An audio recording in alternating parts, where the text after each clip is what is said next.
നമസ്കാരം പ്രിയപ്പെട്ടവരെ, ഇന്ന് ഞാൻ നിങ്ങളെ പരിചയപ്പെടുത്തുന്നത് ഒരു നോവലാണ്. എൻ്റെ 8ാമത്തെ നോവലാണിത്. കന്യാകാശ്മീർ. കാശ്മീരിൻ്റെ പശ്ചാത്തലത്തിൽ എഴുതപ്പെട്ട ഈ നോവൽ വ്യത്യസ്തങ്ങളായ കവറുകളോടുകൂടി ഏകദേശം 9 പതിപ്പുകൾ ഇറങ്ങിക്കഴിഞ്ഞിട്ടുണ്ട്. തീവ്രവാദത്തിൻ്റെയും കൂട്ടക്കൊലയുടെയും എന്നും ഭീകരപ്രവർത്തനങ്ങളുടെയും ഒക്കെ ഒരു താഴ്വരയായി കണ്ടിരുന്ന കാശ്മീരിൻ്റെ പശ്ചാത്തലത്തിൽ അവിടെ വലിയ മനുഷ്യസ്നേഹികളായ ആളുകൾ ജീവിക്കുന്നുണ്ടെന്നും രാജ്യസ്നേഹവും അതുപോലെ തന്നെ രാജ്യത്തിനു വേണ്ടി ജീവിതത്തിൻ്റെ നല്ലൊരു ഭാഗം മാറ്റിവെച്ച വലിയ വലിയ മഹത്തുക്കൾ ആ മണ്ണിൽ ജീവിച്ചിരുന്നു എന്നും മനസ്സിലാക്കിക്കൊണ്ടുള്ള ഒരു സൃഷ്ടിയാണ് ഈ നോവലിലൂടെ ഞാൻ നടത്തിയിട്ടുള്ളത്.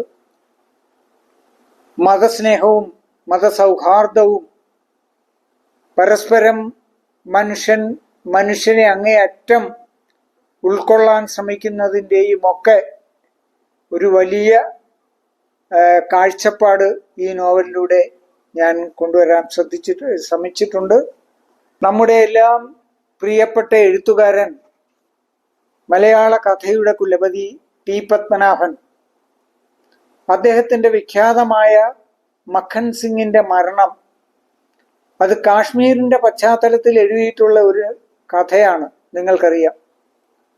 അതിലൂടെ അദ്ദേഹം കാശ്മീരിൻ്റെ ജീവനും ജീവിതവും എടുത്തു കാണിക്കുന്നുണ്ട്. അദ്ദേഹം ഈ നോവൽ വായിച്ചതിനു ശേഷം, പഠിച്ചതിനു ശേഷം അദ്ദേഹം എഴുതിയിട്ടുള്ള മനുഷ്യൻ ഹാ എത്ര മഹത്തായ പദം എന്നൊരു കുറിപ്പ് കൂടി ഈ പുസ്തകത്തിൽ ഉൾപ്പെടുത്തിയിട്ടുണ്ട്. മാത്രമല്ല, മലയാളത്തിലെ ഇന്നത്തെ ഏറ്റവും പ്രശസ്തനായ നിരൂപകൻ professor M Thomas Mathew sir എഴുതിയ ഒരു അവതാരികയാണ് ഈ നോവലിനുള്ളത്.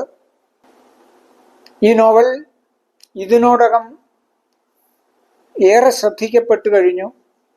ഇന്നും മലയാളത്തിൽ ചർച്ച ചെയ്യപ്പെടുന്ന ഒരു പുസ്തകമാണ് ഈ കന്യാകാശ്മീർ. കന്യാകാശ്മീർ എഴുതാൻ കഴിഞ്ഞത്